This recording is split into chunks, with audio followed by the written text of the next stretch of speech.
ابو زبیر نے اپنے بیٹوں کو سختی سے کہہ رکھا تھا کہ وہ عاصمہ اور اس کی بیٹی شارعیہ کے ساتھ بے تکلفانہ مراسم پیدا نہ کریں۔ ابو زبیر شارعیہ کی جوانی اور اس کے حسن کو دیکھ کر خطرہ محسوس کرتا رہتا تھا کہ اس کا کوئی بیٹا کوئی الٹی سیدھی حرکت کر بیٹھے گا۔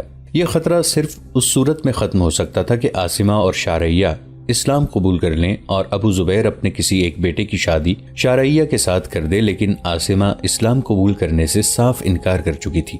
ابو زبیر کو معلوم نہیں تھا کہ وہ جب رات کو گہری نیند سویا ہوا ہوتا ہے اس وقت اس کا بیٹا سلمان استبل سے ملحق نوکروں کے کمرے میں شارعیہ کے پاس ہوتا ہے اور عاصمہ کچھ دیر کے لیے باہر چلی جاتی ہے۔ عاصمہ نے شارعیہ کو کہنا شروع کر دیا تھا کہ وہ اب ابو زبیر کے ہی ایک اور بیٹے یا باہر کے کسی آدمی کو سلمان کا رقیب بنا دے اور ان میں ایسی دشمنی پیدا کر دے کہ مسلمانوں کے دو قبیلے نہیں تو خاندان آپس میں ٹکرا جائیں۔ شارعیہ ماں کو یقین دلا رہی تھی کہ وہ ابو زبیر کے خاندان سے ہٹ کر ایک خاندان کو دیکھ رہی ہے۔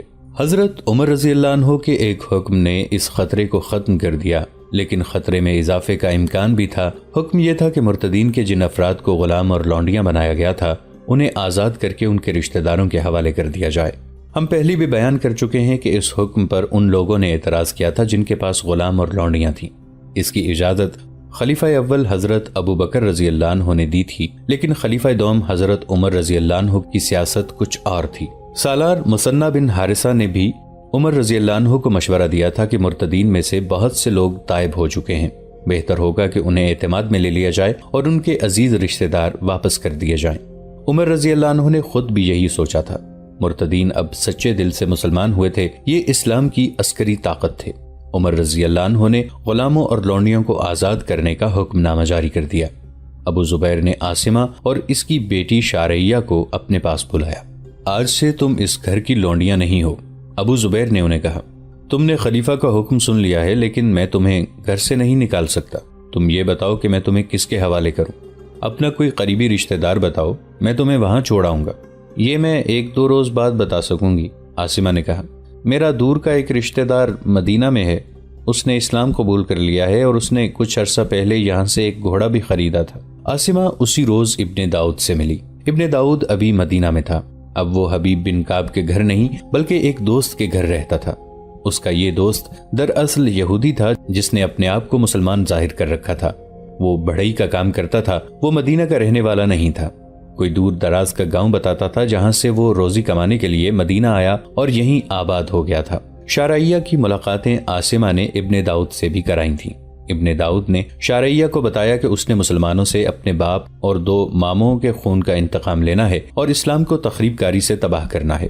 ابن داؤد نے اس لڑکی کو تخریب کاری کے بہت سے طریقے بتائے اور یہ بھی بتایا کہ بنت یامین مسلمان نہیں یہودی ہے۔ کیا ابو زبیر کے بیٹے سلمان کے ساتھ عشق و محبت کا ناٹک ٹھیک چل رہا ہے؟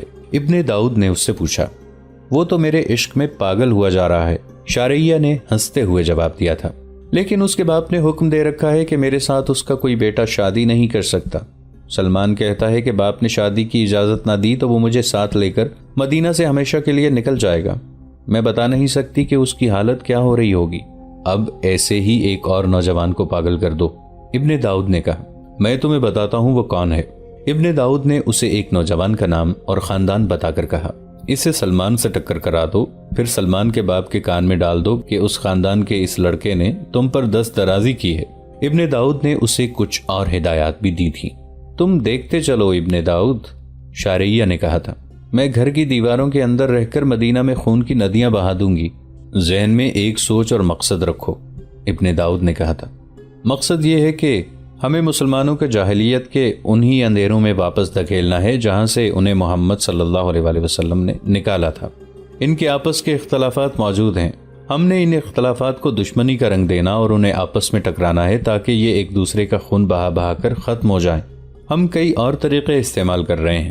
میں جانتی ہوں، شارعیہ نے کہا، ماں نے مجھے سب کچھ بتا دیا ہے۔ اس کے بعد شارعیہ اور بنت یامین کی بھی ملاقاتیں ہوئیں۔ بنت یامین نے شارعیہ کو بتایا تھا کہ اس نے حبیب بن کعب کو اپنی مٹھی میں لے کر اس کا دماغ خراب کرنا شروع کر دیا ہے۔ یہودی اسلام میں نظریاتی اور دیگر طریقوں سے تخریب کاری میں لگے ہی رہتے تھے، لیکن خیبر کی شکست نے انہیں سانپ اور بچھو بنا دیا تھا۔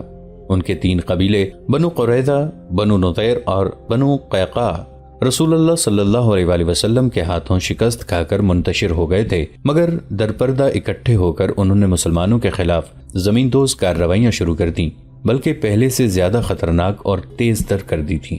انہوں نے تو غزوہ خیبر کے فوراً بعد ایک یہودن کے ہاتھوں رسول اللہ صلی اللہ علیہ وآلہ وسلم کو زہر تک دے دیا تھا۔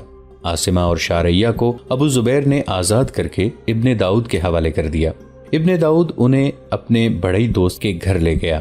ابو زبیر کا بیٹا سلمان وہاں بھی شارعیہ سے 3-4 دن ملتا رہا۔ ان 3-4 دنوں میں عاصمہ اور شارعیہ کو ابن داؤد نے ابو سلمہ، اسحاق وغیرہ کے متعلق بتایا کہ تخریب کاری کی کمان اور ہدایت کاری ان دونوں کے ہاتھوں میں ہے اور وہ فلاں سمت ایک نخلستان میں بیٹھا ہوا ہے۔ ابن داؤد عاصمہ اور شارعیہ کو 1-2 دنوں کے لیے وہاں لے جانا چاہتا تھا۔ ابن داؤد نے حبیب بن کعب کو یہ بتا رکھا تھا کہ وہ بنت یامین کا باپ ہے۔ بنت یامین کئی دنوں سے حبیب سے کہہ رہی تھی کہ وہ 2-4 دنوں کے لیے اپنے گاؤں جانا چاہتی ہے۔ حبیب بن کعب پر وہ جادو بن کر غالب آ گئی تھی۔ وہ کہتی تھی کہ اپنے باپ کے ساتھ جائے گی اور اسی کے ساتھ واپس آ جائے گی۔ ابن داؤد نے بھی حبیب سے التجا کی کہ وہ اپنی بیٹی کو 2-3 دنوں کے لیے گاؤں لے جانا چاہتا ہے۔ حبیب نے اجازت دے دی۔ اگلی صبح ابن داؤد 2 گھوڑے لے کر آ گیا۔ ایک پر خود سوار ہوا، دوسرے پر بنت یامین سوار ہوئی اور وہ روانہ ہو گئے۔ اب گھوڑے کو ہلکی سی ایڑ لگا دو۔ شہر سے کچھ دور جا کر ابن داؤد نے بنت یامین سے کہا، وہ کچھ دیر پہلے نکل گئے ہیں، ہم ان تک پہنچ جائیں گے۔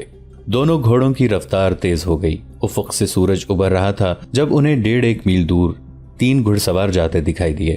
ان کے ساتھ ایک اونٹ بھی تھا جس کی مہار ایک گھوڑے کے پیچھے بندھی ہوئی تھی۔ ایک پر عاصمہ سوار تھی، دوسرے پر شارعیہ اور تیسرا گھڑ سوار ابن داؤد کا بڑا ہی دوست تھا۔ اونٹ پر کھانے پینے کا اور کچھ دیگر سامان لدا ہوا تھا۔ ابن داؤد اور بنت یامین نے گھوڑے دوڑا دیے اور ان تک پہنچ گئے۔ یہ سب ابو سلمہ کے پاس جا رہے تھے۔ ان کی منزل 2 دنوں کی مسافت پر تھی۔ انہوں نے شام کو ایک پڑاؤ کیا اور صبح صادق کے وقت چل پڑے۔ اگلی شام اسی جگہ ایک اور قافلہ خیمہ زن ہو رہا تھا کہ ابن داؤد کا قافلہ اپنی منزل پر پہنچ گیا۔ منزل وہی تھی جو اس داستان کے آغاز میں بیان ہو چکی ہے۔ مدینہ کے شمال مشرق میں 30-35 میل دور ایک ہرا بھرا نخلستان، چھوٹی سی ایک جھیل، اس کے ارد گرد کھجور کے پیڑوں کے جھنڈ اور صحرائی پودے۔ یہ نخلستان جو تپتے ہوئے صحرا میں دہکتے ہوئے انگاروں پر کھلے ہوئے پھول کی طرح لگتا تھا، ایسے دشوار گزار اور بھیانک علاقے میں تھا کہ اس علاقے میں کوئی مسافر داخل ہی نہیں ہوتا تھا اور کسی کو معلوم ہی نہیں تھا کہ اس خوفناک علاقے میں ایسا خوبصورت اور ٹھنڈا نخلستان ہوگا۔ اس نخلستان میں ابو سلمہ یہودی نے خیموں کی ایک حسین دنیا آباد کر رکھی تھی۔ جس رات ابن داؤد اپنے مختصر سے قافلے کے ساتھ یہاں پہنچا، اس رات انہوں نے آرام کیا۔ اگلی رات ابو سلمہ نے ان کے اعزاز میں نشاط کی محفل منعقد کی۔ شراب کی سراہیاں کھل گئیں اور جام حرکت میں آ گئے۔ ایک رقاصہ سازوں کی لے پر بل کھانے لگی۔ وہ قافلہ جو ابن داؤد کے چھوڑے ہوئے پڑاؤ والی جگہ پر گزشتہ شام خیمہ زن ہوا تھا، وہ اگلی صبح وہاں سے چل پڑا تھا اور وہ ابن داؤد کے قافلے کے نقوش پا پر جا رہا تھا۔ رات جب ابو سلمہ کے چوکور اور محل کے کمرے جیسے بڑے خیمے میں رقص و شراب اور ساز و آواز کی محفل گرم تھی تو کسی نے کہا، ایسے لگتا ہے جیسے میں نے گھوڑوں کے ٹاپ سنے ہوں، تھوڑی سی اور پی لو۔ ابو سلمہ کے ساتھی اسحاق نے کہا، تمہارے کان بجنے بند ہو جائیں گے۔ کون ہو؟ باہر سے کسی کی آواز سنائی دی۔ خاموش۔ کسی اور کی آواز آئی۔ اس کے ساتھ ہی کسی نے بلند آواز سے کہا، جہاں ہو وہیں رہو، تم سب گھیرے میں ہو۔ بڑے خیمے کے اندر ساز اور دف خاموش ہو گئے۔ رقاصہ جہاں تھی وہیں بت بن گئی۔ ڈراؤنا سا سناٹا طاری ہو گیا۔ صحرائی قزاق۔ ابو سلمہ نے آہستہ سے کہا۔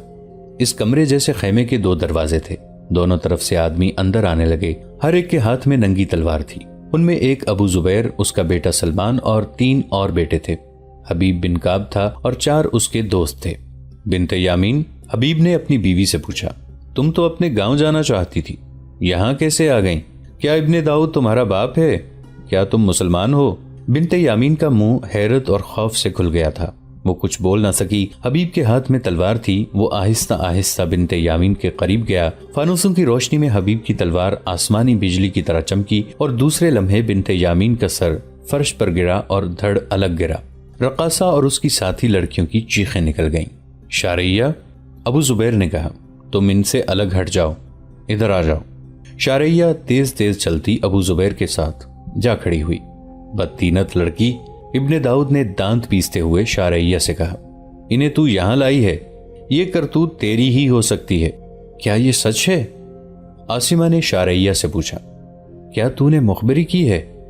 کیا تو نے اپنی ماں کو بھی دھوکہ دیا ہے؟ غدار!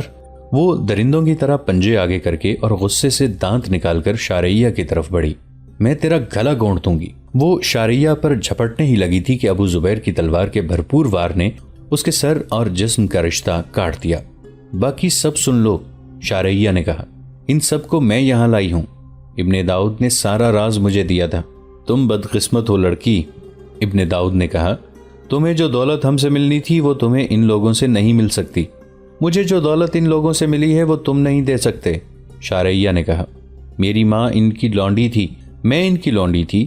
ابو زبیر اس کے بیٹے ہمارے ساتھ جو سلوک چاہتے کر سکتے تھے، لیکن انہوں نے ہمیں حقیر نہ جانا بلکہ ہمیں اپنے گھر کے فرد جیسی عزت دی۔ کیا آپ نہیں جانتے کہ غلاموں کے ساتھ آقا کیا سلوک کرتے ہیں؟ مجھ جیسی خوبصورت اور جوان لونڈی کو نہ ابو زبیر نے نہ اس کے بیٹوں نے بری نظر سے دیکھا۔ یہ سلمان کھڑا ہے، میں اسے چاہنے لگی، ہم راتوں کو ملتے رہے۔ میرا جسم تو غلام تھا ہی، میرا دل بھی اس کا غلام ہو گیا ہے، لیکن اس نے میرے جسم کے ساتھ کوئی دلچسپی نہیں رکھی۔ یہ کہتا تھا کہ مسلمان ہو جاؤ، پھر میں باپ سے اجازت لے کر تمہارے ساتھ شادی کروں گا۔ شارعیہ جوش و خروش سے بولے جا رہی تھی اور سب خاموشی سے سن رہے تھے۔ صحرا کی خنکرات گزرتی جا رہی تھی، اور ایک تم ہو جو میرے حسن اور جوانی سے اپنے مقاصد کی تکمیل کرنا چاہتے ہو، شارعیہ کہہ رہی تھی۔ ابن داؤد کو میں اپنا باپ سمجھتی تھی۔ اس نے 2 بار مجھے ہوس کا نشانہ بنانے کی کوشش کی، لیکن میں نے اسے ٹال دیا۔ میں بہت دن پہلے مسلمان ہو چکی تھی، مگر میری ماں نے مجھے کسی اور راستے پر چلانے کی باتیں شروع کر دیں اور ابن داؤد نے مجھے سبق دینے شروع کر دیے۔ میں نے ارادہ کر لیا کہ ان سے سارا راز لے لوں، پھر کچھ کر کے دکھاؤں گی اور اسلام قبول کر کے مسلمان کی بیوی بن جاؤں گی۔ میں نے راز لے لیا، اس جگہ کا فاصلہ معلوم کر لیا، سمت پوچھ لی اور سلمان کو بتایا۔ سلمان نے اپنے باپ کو بتایا، پھر حبیب کو بتایا کہ وہ جال میں آیا ہوا ہے۔ اس نے ابو زبیر کی طرف دیکھا اور بولی، اب تمہیں میری وفا کا یقین ہوا؟ میں مسلمان ہوں، میرے دل نے اسلام قبول کر لیا ہے، ختم کرو انہیں۔ ابو زبیر نے کہا، اپنے دین کے دشمنوں کو جلا کر راکھ کر دو۔ صحرا کی رات میں کچھ شور و غل ہوا، 2-3 نسوانی چیخیں اٹھیں اور رات پھر خاموش ہو گئی۔ ان خیموں میں جو کوئی بھی تھا اسے قتل کر دیا گیا۔ سب کی لاشیں بڑے خیمے میں ایک جگہ پر ڈھیر کی گئیں، ان پر شراب انیل کر آگ لگا دی گئی۔ تمام خیموں کو آگ لگا دی گئی۔ ان کے اونٹ اور گھوڑے ساتھ لے کر ابو زبیر کا قافلہ مدینہ کو چل پڑا۔ شارعیہ ان کے ساتھ تھی۔ اس قافلے میں سب سے زیادہ قابل احترام حیثیت شارعیہ کی تھی۔ 1.5-2 میل دور جا کر ابو زبیر نے گھوڑا روک کر پیچھے دیکھا۔ نخلستان کی سمت آسمان کا رنگ قرمزی ہوا جا رہا تھا۔ صحرا کی رات دور دور تک روشن تھی اور اس روشنی میں سفیدی مائل دھواں اٹھتا دکھائی دے رہا تھا۔ کفر جل رہا ہے، حبیب ابن کعب نے کہا۔ نہیں ابن کعب، ابو زبیر نے کہا، چند ایک کفار جل رہے ہیں۔ کفر کو جلا کر راکھ کرنے کے لیے بہت قربانیاں دینی پڑیں گی۔ کفر صرف میدان جنگ میں فتح حاصل کر لینے سے ختم نہیں ہو سکتا، اس کے لیے تو بہت سے محاذوں پر جہاد کی ضرورت ہے۔ معاشرے کا محاذ ہے، گھر بھی ایک محاذ ہے، اور فردن ذاتی محاذ پر کفر کی شکست و ریخت کی جد و جہد کی جا سکتی ہے، جس طرح اس لڑکی شارعیہ نے کی ہے۔ اس نے اپنی ماں کو قربان کر دیا ہے۔ تم یہاں پڑاؤ کرنے کی تو نہیں سوچ رہے؟ کسی نے پیچھے مڑ کر ابو زبیر اور حبیب کو رکا ہوا دیکھ کر کہا۔ نہیں بھائی نہیں، ابو زبیر نے بلند آواز سے جواب دیا۔ جہنم کی اس آگ کو دیکھ رہے ہیں جو شارعیہ نے بھڑکا کر جنت میں اپنا گھر بنا لیا ہے۔ چلتے چلو، ہم آ رہے ہیں۔ اس خوفناک علاقے سے نکل کر کہیں آرام کے لیے رکیں گے۔ آدھی رات کے بہت بعد یہ قافلہ رکا اور سب آرام کے لیے لیٹے اور سو گئے۔ اگلے روز یہ قافلہ فاتحانہ چال سے مدینہ کی سمت چلا جا رہا تھا۔ شام تک انہیں مدینہ پہنچ جانا تھا۔ سورج سر پر آ گیا تھا۔ چھوٹا سا ایک نخلستان قریب آ گیا جس سے یہ سب واقف تھے۔ قافلہ کھانے پینے کے لیے رک گیا۔ ابو زبیر کا بیٹا سلمان حبیب بن کعب کے پاس جا بیٹھا۔ ابن کعب، سلمان نے حبیب سے کہا، راستے میں شارعیہ مجھے 3-4 بار کہہ چکی ہے کہ وہ مدینہ پہنچتے ہی اسلام میں داخل ہو جائے گی۔ یہ پوچھتی ہے کہ اسلام قبول کرنے کا کوئی خاص طریقہ ہے یا اس کا یہ کہہ دینا ہی کافی ہے کہ آج سے وہ مسلمان ہے۔ کیا تم نہیں جانتے اسلام کی قبولیت کا طریقہ کیا ہے؟ حبیب نے کہا، اگر یہ لڑکی اتنی بے تاب ہے تو یہ کام یہیں ہو سکتا ہے۔ حبیب اٹھ کھڑا ہوا اور قافلے سے مخاطب ہو کر پوچھا، اس قافلے کا امیر کون ہے؟ اس کی کیا ضرورت آ پڑی ہے؟ ایک آدمی نے پوچھا۔ یہ لڑکی اسلام قبول کرنے کو بے تاب ہے، حبیب نے جواب دیا۔ یہ کار خیر امیر کارواں ہی کر سکتا ہے۔ تقریباً سب کی نظریں ابو زبیر کی طرف اٹھیں۔ خدا کی قسم، حبیب کے ایک دوست نے کہا، جس قافلے میں ابو زبیر ہو وہاں اور کون کارواں کی امارت کا دعویٰ کر سکتا ہے، اور یہاں شاید کوئی بھی نہیں جو ابو زبیر کی امارت کی مخالفت کرے گا۔ کسی اور نے کہا۔ سب نے فردن فردن ابو زبیر کو قافلے کا امیر تسلیم کر لیا۔ حبیب بن کعب نے شارعیہ کو اس کے سامنے بٹھا کر کہا کہ اسے مسلمان کریں۔ امیر امام بھی ہوتا تھا، نماز باجماعت کی امامت کے فرائض اس کے ذمے ہوتے تھے۔ شارعیہ، ابو زبیر نے پوچھا، کیا تو اپنی مرضی سے اسلام قبول کر رہی ہے؟ اپنی رضا و رغبت سے؟